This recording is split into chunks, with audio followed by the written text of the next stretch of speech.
So today we're going on our unit on ecosystems and talking about climate change and how it leads to trait change in species.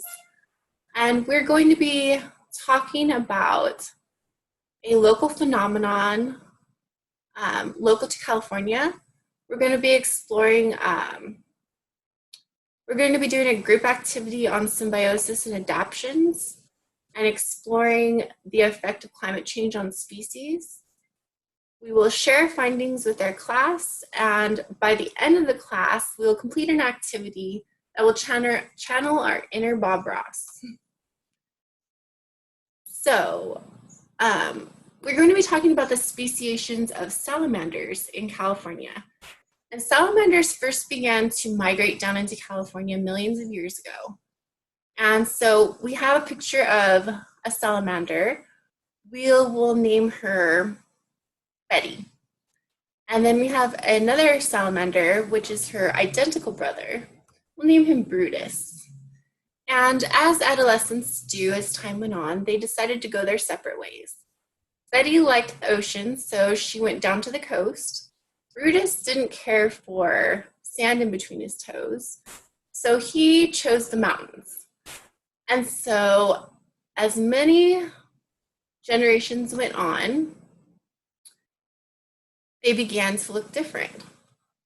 And so this is what Betty's descendants looked like over millions of years, and this is what Brutus's descendants look like. So I'd like you guys to take a moment and just see if you can visually identify any differences. You can shout verbally. One looks a lot more slimy than the other. One's got more spots than the other. One's kind of just the same color, and the other one's kind of looking like he's ready to go trick-or-treating. And why would you think that is? If this one was Brutus and he went down to the woods and this one went to the coast, do you have an idea why that would be? Can you make a guess? Camouflage? Okay. That's what I was gonna say. Any other observations before we move on? Maybe different predators? Okay. Also, the eye color of the one on the left is a different pattern. It's yellow around the rim and black in the center. The one on the right, it's all black. Yes.